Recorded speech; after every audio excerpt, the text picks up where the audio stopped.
वो नाम जिसे आज देश का बच्चा बच्चा जानता है, जिससे सूबे के हर अपराधियों के पसीने छूट जाते हैं। वो नेता जिससे प्रदेश के बाहुबलियों में हड़कंप मच जाता है। एक ऐसा नायक जिसके सत्ता के सिंहासन पर बैठने के बाद यूपी भयमुक्त और अपराध मुक्त बनने लगा। वो कोई और नहीं बल्कि यूपी के सीएम योगी आदित्यनाथ हैं। साल 2017 में यूपी की कमान संभालते ही योगी ने ऐलान कर दिया था कि अब यूपी में अपराधियों का नहीं बल्कि कानून का राज होगा। कुछ ही सालों में योगी के सख्त एक्शन से अपराधियों से लेकर बाहुबलियों के बीच हड़कंप मच गया।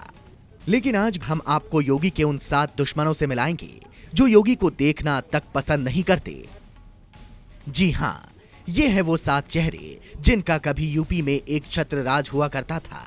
नाम है मुख्तार अंसारी, आजम खान, अतीक अहमद, विजय मिश्र, हरिशंकर तिवारी, विकास दुबे और मुन्ना बजरंगी।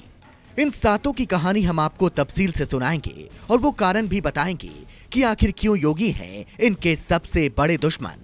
लेकिन इसके लिए हमें समय में कुछ साल पीछे जाना होगा। वो साल था 2005 का। यूपी में बाहुबलियों और अपराधियों का राज था। मऊ दंगे की आग में जल रहा था और इस दंगे का मुख्य आरोपी था मुख्तार अंसारी। वो दंगों के बीच खुली जीप में हथियारों को लहराते हुए घूम रहा था। उस दौर में उसका सामना करने की किसी में ताकत नहीं थी। लेकिन तब गोरक्षक पीठ के एक सन्यासी ने उसके खिलाफ आवाज उठानी शुरू की। वो सन्यासी कोई और नहीं बल्कि गोरक्ष पीठाधीश्वर और मौजूदा सीएम योगी आदित्यनाथ थे। उन्होंने उस समय सांसद होते हुए इस माफिया के साम्राज्य को चुनौती दी थी और कहा था कि वो दंगा पीड़ितों को इंसाफ जरूर दिलाएंगे। तब से वो मुख्तार की आंखों का कांटा बन गए। फिर साल आया 2008 का। योगी आजमगढ़ जा रहे थे, तभी मुख्तार के गुर्गों ने योगी के काफिले पर हमला कर दिया। हालांकि योगी इस हादसे में बाल बाल बच गए।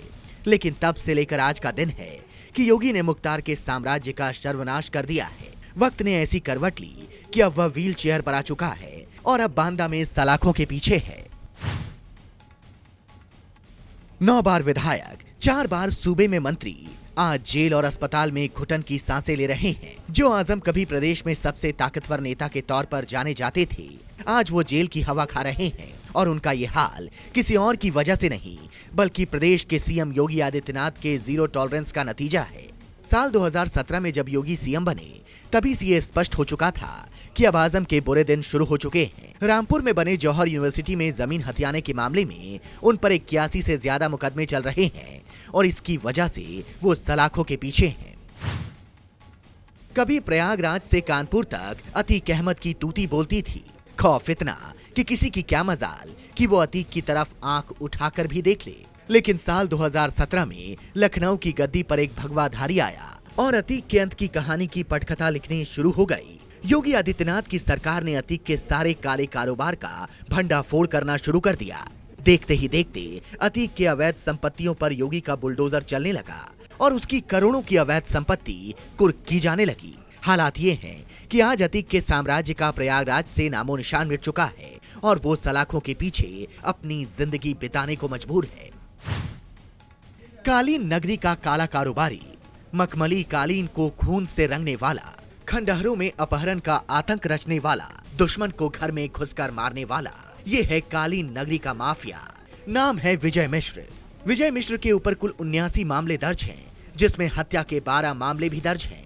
भदोही, यहाँ कभी 2 चीजें मशहूर हुआ करती थी, एक तो कालीन और दूसरा कालीन भैया यानी कि विजय मिश्र। लेकिन भदोही में किसी की हिम्मत नहीं थी कि उन्हें माफिया कह सके। लेकिन हवा का रुख बदला, साथ ही सूबे का निजाम भी। योगी के सत्ता में आते ही विजय मिश्र की उल्टी गिनती शुरू हो गई, क्योंकि योगी के इंसाफ का बुलडोजर अपने सफर पर है और हर दिन के साथ विजय के साम्राज्य की अंतिम गाथा लिख रहा है। योगी ने उसके 40 करोड़ के अवैध बंगले को धाराशाही कर दिया, साथ ही उसकी करोड़ों की अवैध संपत्ति कुर्क कर ली गई। आज विजय मिश्र सलाखों के पीछे योगी से बदला लेने के ख्वाब बुन रहा है। अगर सीधे सीधे कहा जाए तो पूर्वांचल की राजनीति में बाहुबल की बिसात बिछाने का सारा इल्जाम हरिशंकर तिवारी पर आता है। कई माफियाओं को पैदा करने वाले हरिशंकर तिवारी कथित तौर पर वह सफेद पोश हैं, जिनके दामन पर सीधे सीधे कभी कोई खून का दाग नहीं लगा। लेकिन पूर्वांचल के सारे माफिया अपराध का ककहरा सीखने के लिए उनके हाथा में आते रहे। 22 अप्रैल को उनके आवास यानी तिवारी हाथा में पुलिस का छापा पड़ा तो गोरखपुर में हंगामा मच गया। पुलिस की कार्रवाई के खिलाफ गोरखपुर में डीएम दफ्तर के गेट को हरिशंकर के समर्थकों ने जबरन खोल दिया और प्रदर्शन करने लगे। तब से लेकर अब तक वो योगी को अपना सबसे बड़ा दुश्मन मानते हैं और इस बार के चुनाव में योगी को हराने के लिए वो सपा का साथ चुन रहे हैं। कानपुर देहात के बिकरू गांव में 8 पुलिस वालों की हत्या करने वाले विकास दुबे का एक समय कानपुर देहात में बड़ा खौफ था। उस पर हत्या लूटपाट के दर्जनों केस दर्ज थे, लेकिन 8 पुलिस वालों की हत्या के बाद उसकी गिरफ्तारी हुई और पुलिस ने एनकाउंटर में उसे मार गिराया। कहा तो ये जाता है कि योगी के आदेश पर ही उसका एनकाउंटर किया गया, लेकिन इस बात में कितनी सच्चाई है इसका कोई सबूत नहीं है।